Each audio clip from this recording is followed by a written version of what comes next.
Hi, Dr. Regan Robertson, CCO of Productive Dentist Academy here, and I have a question for you. Are you finding it hard to get your team aligned to your vision, but you know you deserve growth just like everybody else? That's why we've created the PDA Productivity Workshop.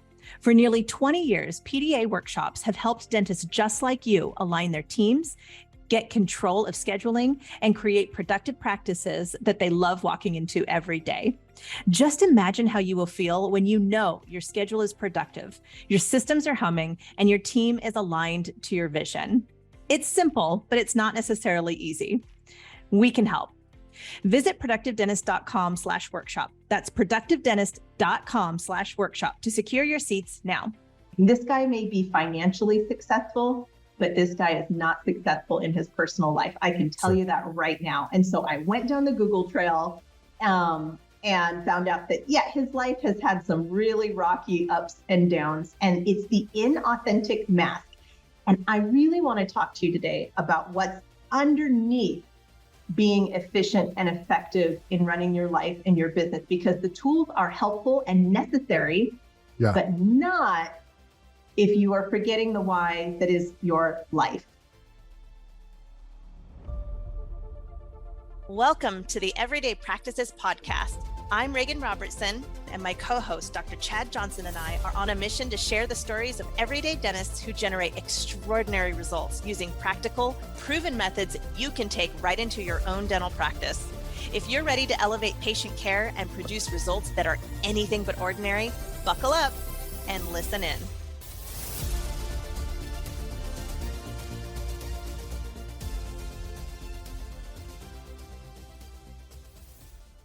Welcome to Everyday Practices Dental Podcast. I am your host, Regan Robertson, here with the lovely Dr. Chad Johnson. Chad, how are you doing today? I'm doing well. How are you doing, Regan? I love that this is Casual Friday and we are on video, so that was perfect. That's right. For that. It's in sweatshirts, etc.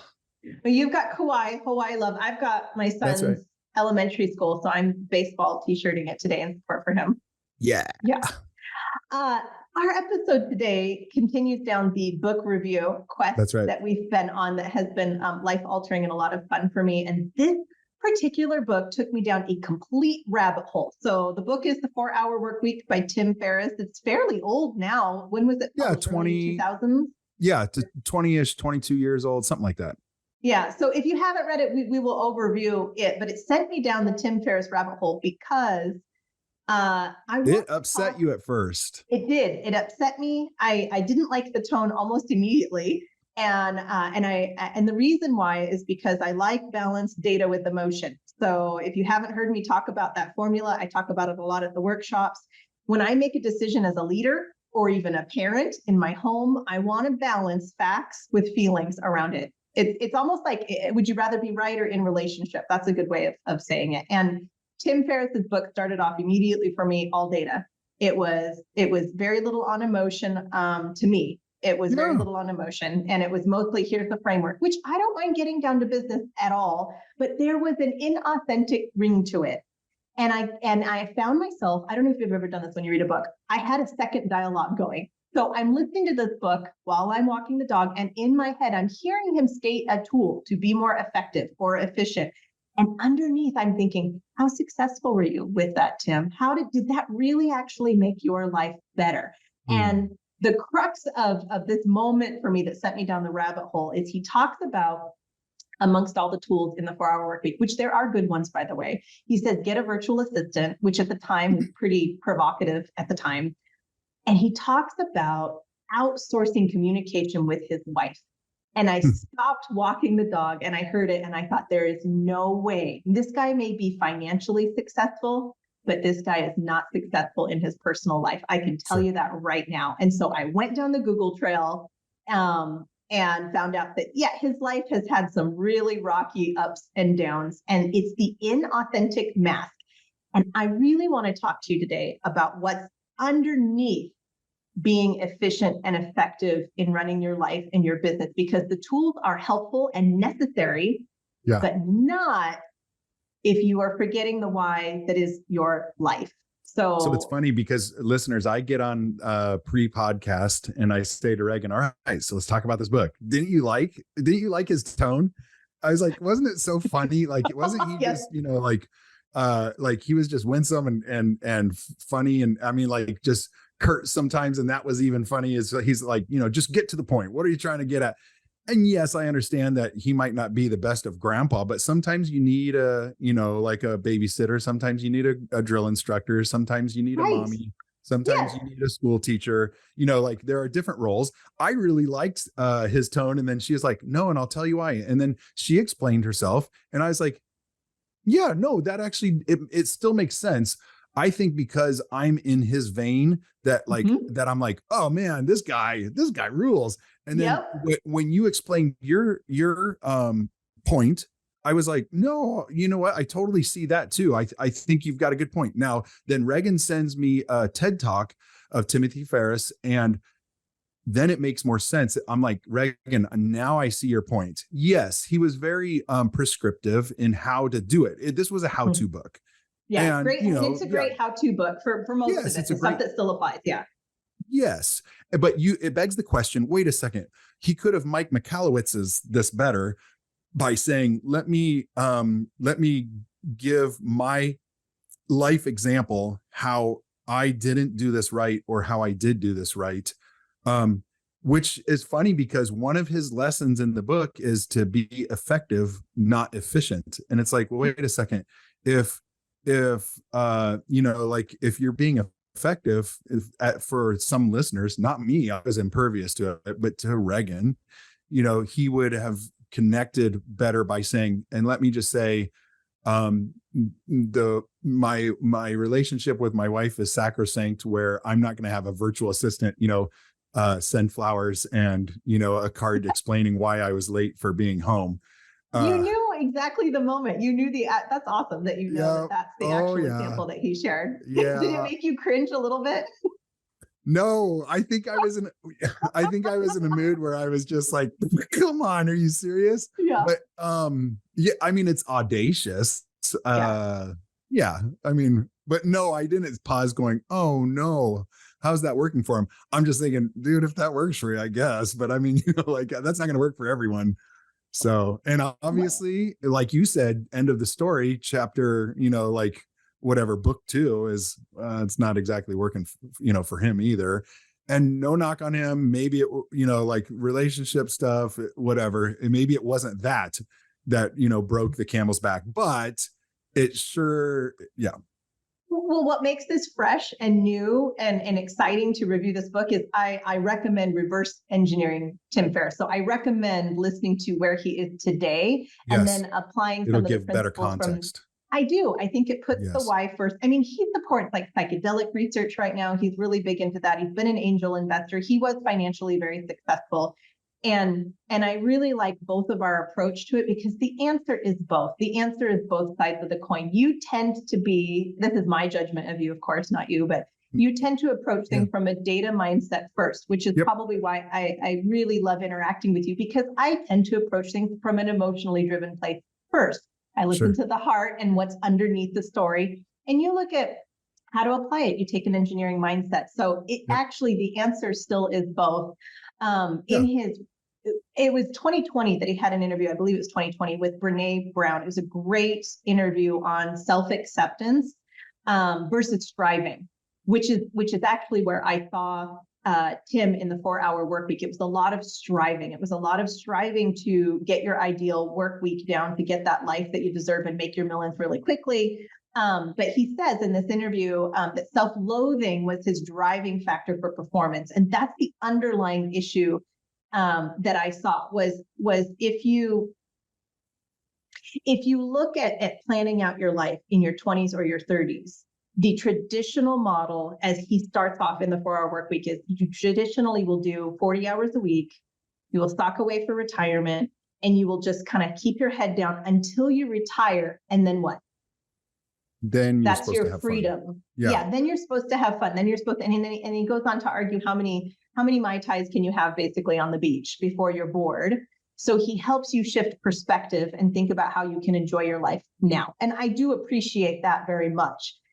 Where I think that gets us into trouble when we use it as a coping mechanism is I think we can get into the trap of more, more. And I think it puts us into that position to potentially be in a hustle culture.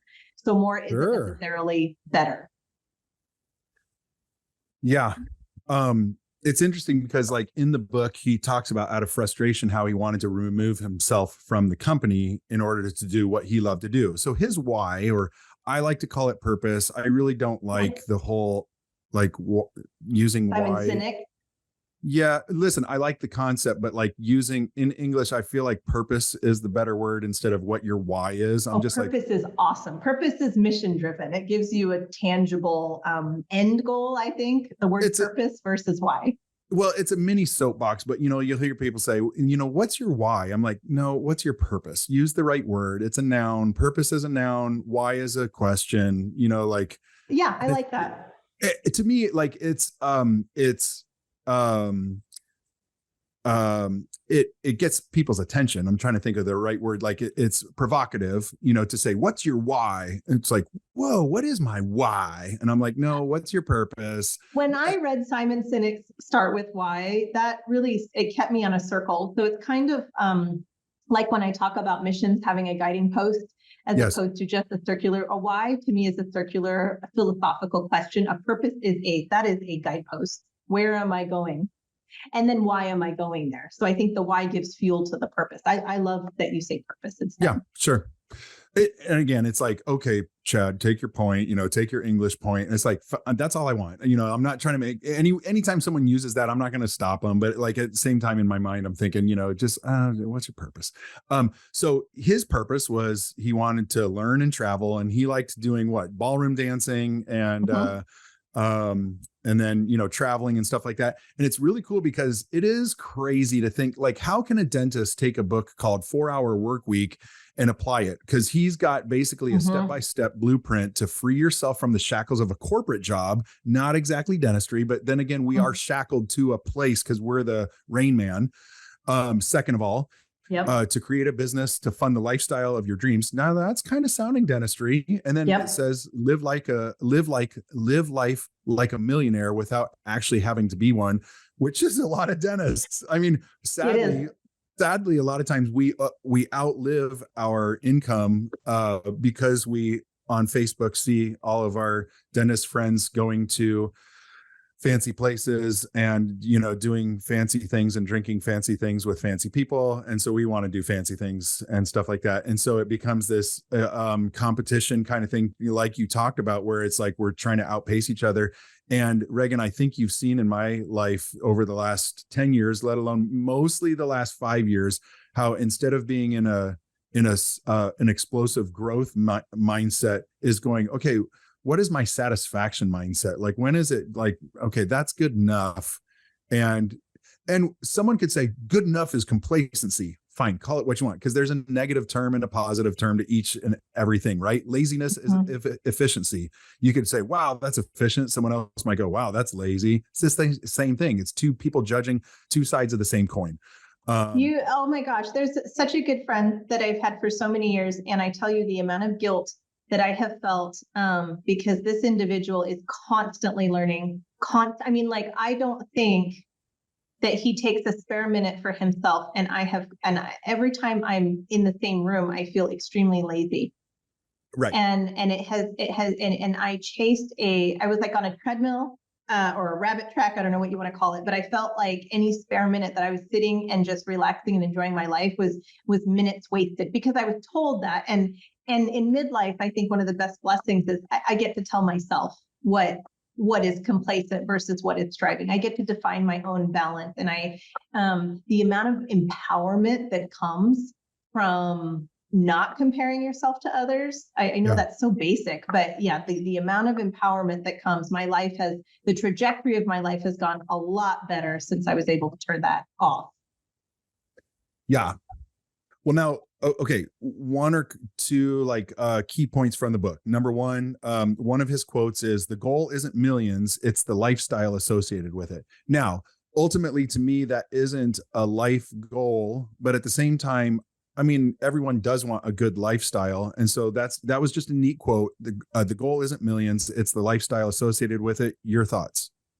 100%. Yes. I think that to me is working from a purpose-driven mindset, the lifestyle that you want. It gives definition around it. So it takes the Jones out of the conversation of, I just want to become financially independent for the sake of becoming financially independent. I think it takes that and burns that down. I also feel like it flows very well with the philosophy of productivity. So Yes.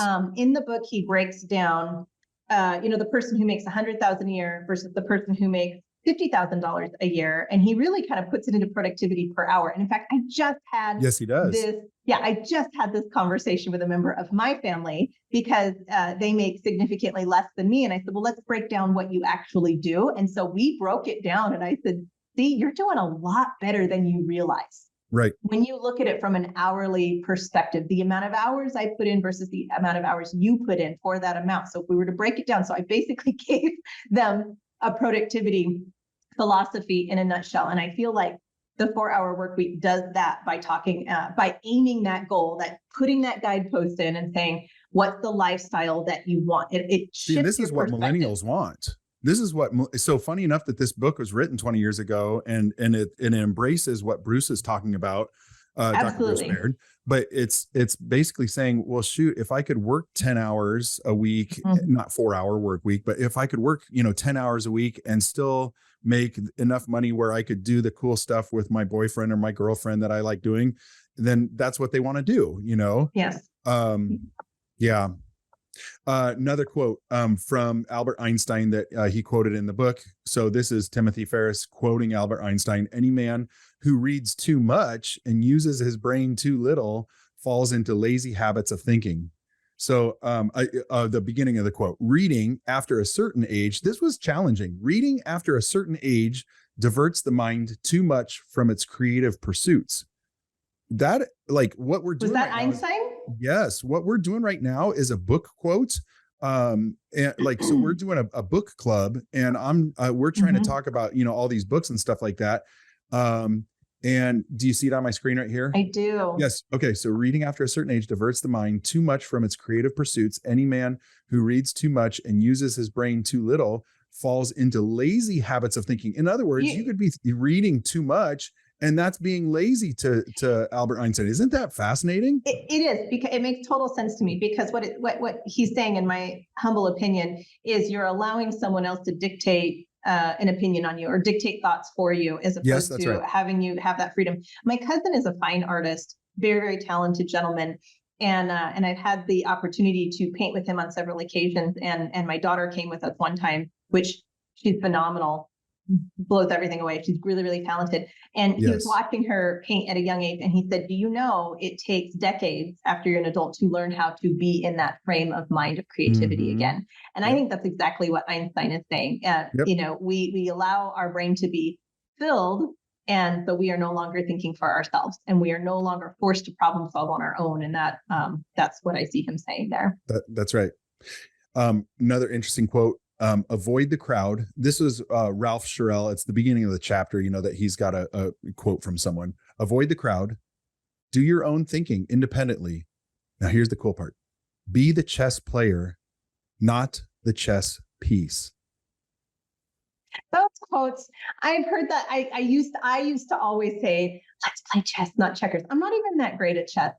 I'm okay with that quote. But what do I do with that quote? I mean, I get it. Well, it's kind of the chess piece to me within the context of this book is you're a worker at a factory or at a DSO or an associate. You're going to go to work, and after you're done with the game, then go ahead and, and cash out. But he's like, wait a second, gamify it and be the chess player.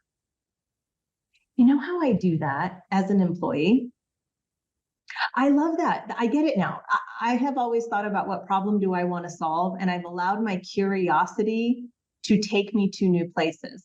So I have never, 20 years ago, I never would have ever said, did you know you're going to be at the top of an organization in a very short amount of time, in an area that maybe wasn't even your general focus to begin with. I never would have gone there, but I've just allowed curiosity. And so I feel like I don't put rules on myself. Yeah. I make up the rules. So you've stayed out of that lane. Yeah. I have pretty much. And I actually attribute it to a high school program it was a very innovative program. I don't know how long it ran at the high school, but it was 3 core periods a day, and you got to make your own curriculum. So you had, it was under the structure of Montessori-ish, yeah. It was really, really cool. It was English, and I can't remember what the other 2 blocks were. But you had to get it approved. You had to create your curriculum and approve it, and they guided you with it. But I solely credit that particular course. And if you look at the students who graduated, there are so many leaders in different fields that came from that group of students, that because I think it forced us to creatively problem solve on our own. So I think I skirted that. Thank you for that, because I usually think those quotes are a little too abstract for me, and I'm like, I don't know what that means. But if that's the application Within the context, yeah. Absolutely. And I think the 4-hour work week does help people break the mindset, and it's still applicable today when it helps you get out of that employee 40-hour a week mindset. If you wish to reclaim more hours and attain wealth in different ways, he helps you see things in a different way. Yeah. This guy, I mean, when he's writing the book, which I think is just hilarious at times, just because for example, he gives a template, Mad Lib style, on how to write your boss that you're quitting. He'll say, and I want you to shove your body part up your, certain, other body part. And then he'll say, your kneecap, my your parents, nose. Yeah. Stuff like that. Like, you're right. That totally. Hey, do me a favor. I want you to role play this with me for the audience's sake. Do you see on the screen right over here, this part right here? Yes. Okay. So you give me a ring, and I'll you'll be John. You give me a ring, and I'll take the phone call. Okay. Okay. Okay. What? Okay. Ring. Hi, John. I'm right in the middle of something. How can I help you? Oh, I can call back? No. I have a minute. How can I help? Now, that's one of the things from Timothy Ferriss's book that I thought was fascinating, that I've, in a more polite way, I've heard Victoria use. I knew it. I was so glad you brought up Victoria. So our CEO, Victoria Peterson, she has read this book. She used to talk about this book. She has done that to a T. She will frame conversations. Oh, hi, Regan. I've got about 5 minutes. Correct. Yes. And how and can then I help you? What else is really cool about this is how dentists can apply this is when an implant sales rep wants to get in touch with you, even if it's via email. Hey, can we do a phone call sometime? Tell you what, I have 5 minutes coming up here. 15 minutes. You can set it to whatever you want, right? You're an adult. Make your own mind up and set it to what you want. But I have 10 minutes on Thursday afternoon at 1:00. But before we take that phone call, can you send me a template of what we're talking about, so that way I can better know how to help you? And so that way, like, they have to basically write back and say, well, I wanted to tell you about the new implant line. I wanted to tell you about the like how your purchasing has dropped over the last 12 months. And I want to talk. Okay, good. Let's keep it to those topics and go there. So functionally and prescriptively, I like how this book went about giving examples of, hi, John, I'm right in the middle of something. How can I help you out? Oh, no, I can call back. No, I have a minute. How can I help? And it's basically like, get to the point. Instead of, he says, the worst thing you can do is, answer and go, hi, how are you? Well, my mother, the last 15 years, how she's had that digestive problem. And it's just like, no, now's not the time. It's a work day. We're getting things done. How can I help you? Like it's really cool. Like that was a good, and again, you don't want to be curt with people. That was a great pearl from the book. Anybody can apply it, and it does tidy up areas where time can leak. Yep. So, and it's one of those areas too, where I think you have to play the nuance in of the relationship. So the way he presents it in the book is very good. I knew immediately because I've heard Victoria use that technique. I've used it as well without realizing it because I learned it from her. It's good to remember the nuance. So try to listen for what's underneath that tone. For sales reps and things like that, you don't have a relationship with them most likely. It's just a way to get through a call. And I think that's really good for efficiency. Just don't over dial it. I guess that's what I'm at. Yeah. Like if you pulled that off with your spouse, like, hey, I've got 2 minutes. What's up? Unless you only, unless you only have 2 minutes, then I mean, I suppose it would be good to frame, so they understand, before the patient bleeds out, you've got to, get back to it, but what's up? So this was a cool quote within the book. If someone proposes that you meet with them or set a time to talk on the phone, ask the person to send you an email with an agenda to define the purpose. And then he says, so that sounds doable. So here's the email. So that sounds doable. So that I can best prepare, can you please send me an email with the agenda? That is the topics and the questions that we'll address. That would be great. Thanks in advance. And he always ends, thanks in advance. And then he goes on to explain, end quote, don't give them a chance to bail out. The thanks in advance before a retort increases your chances of getting an email. 9 times out of 10, a meeting is unnecessary, and you can answer the questions once defined via email. So in other words, doctors, I'm trying to help you out. If you're like, man, I'm just spending a lot of time, like doing, business stuff. Maybe you're doing too much one-on-one. So then it ends up being, you sit down in the first 5 minutes, they're trying to build rapport, right? Like you should be as a doctor. They also, have you noticed Patterson and Henry Schein reps? This isn't wrong, but they're like, we want to be your full service help. We want to not just be, who's selling you cotton rolls, but we want to be able to offer you everything. Of course they do. Don't they all? But isn't that exactly what your book is?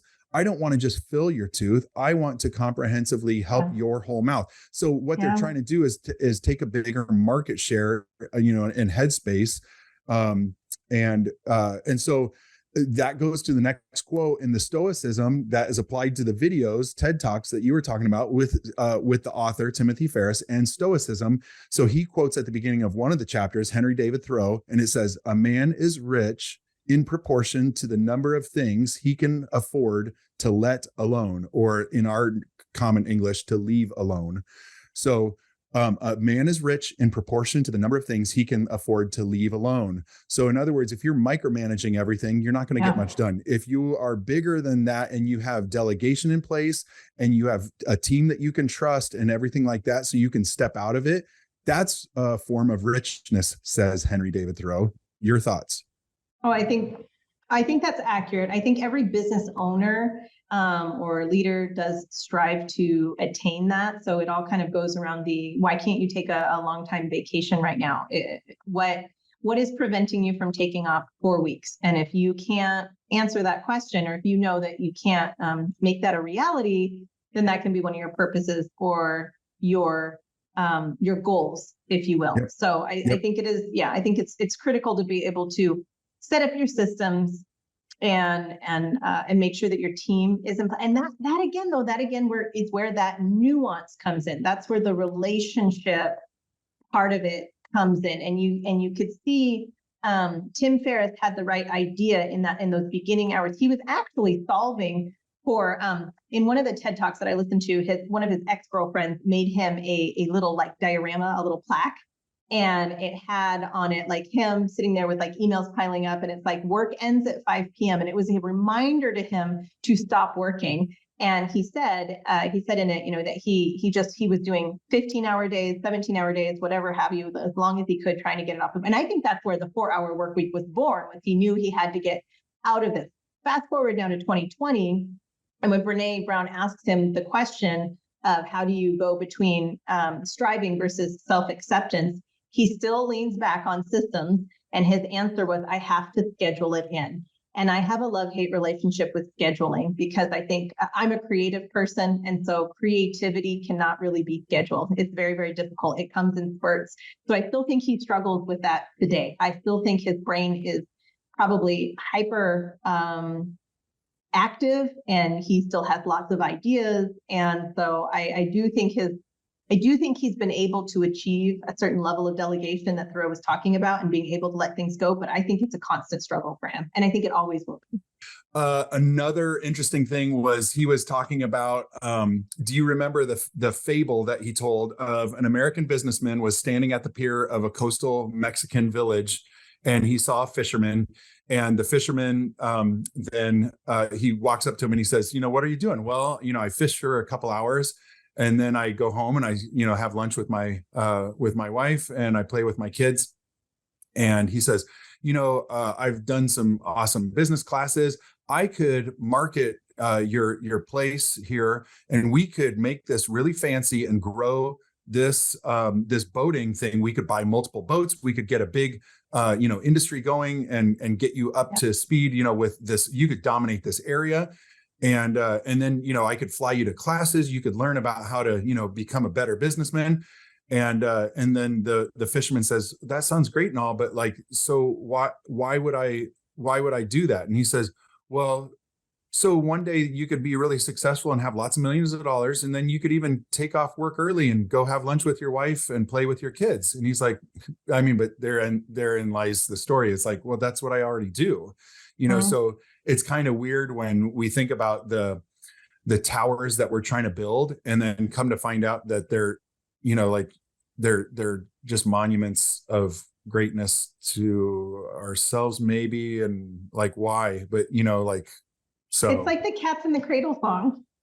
Yeah.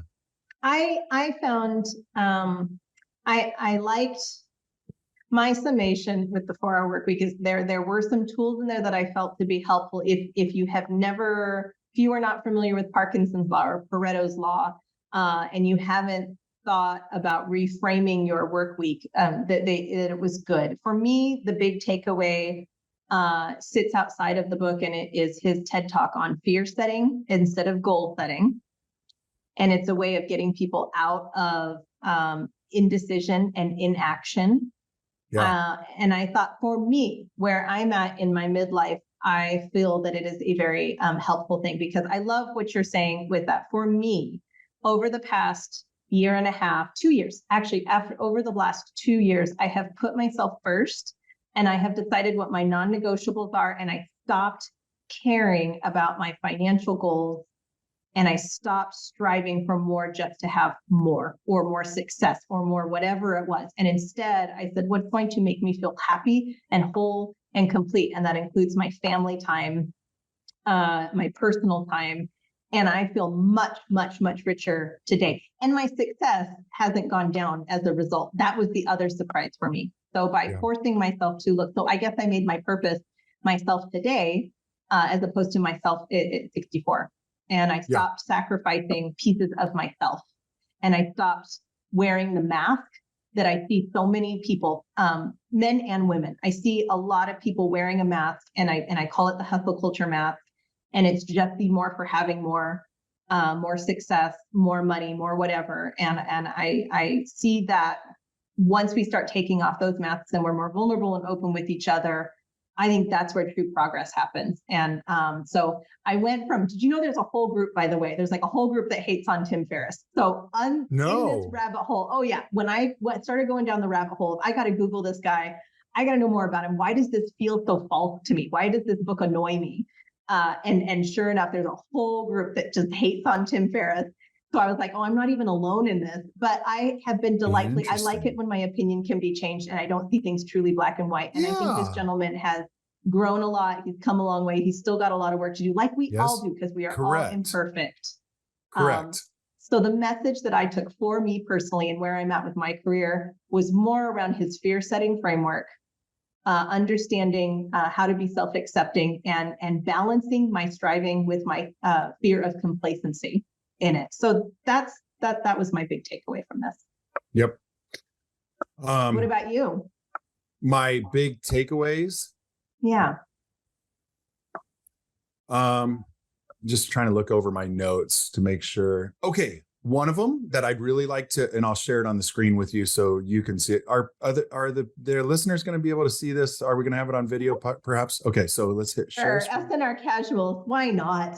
Right. Why not? Okay. Share screen. Here it is. Serving the customer service is not becoming a personal concierge and succumbing to their every whim and want, which is what we sometimes think within dentistry. But listen to this. Customer service is providing an excellent product or service at an acceptable price and solving legitimate problems in the fastest manner possible. That's it. The more options you offer the customer, the more indecision you create and the fewer orders you receive. So let's break this down into dentistry. We want great customer service, the patient experience. Yes, thank you. And so we want to provide an excellent service or product. Sometimes it's a product, but an excellent service, treatment at an acceptable price and solving legitimate problems. So not just making up foo-foo things, right? In the fastest manner possible. So we don't want someone to wait, 18 months before they get their cavity filled, let alone, something, whatever. So, and he's like, it's that simple. The more options you offer a customer, the more indecision you create. Now, here's where it comes home. If you offer someone 5 treatment plans, Yep. what are they going to choose? They won't. Probably nothing. I make a joke in my office, and I don't know how much of it is a joke and how much of it is true. So take it in your office in context to you. But if you offer a patient 2 options, there are many patients who will choose the wrong one every time. And like I know. battle bots, you never want it to go to the judges for decision. Oh, interesting. Yeah. Mhm. And I'm sure there's legal stuff like that too. Like, what is it? If the jury's out too long, then it's good for the defense or whatever. I don't know. So stuff like that. But here's the deal.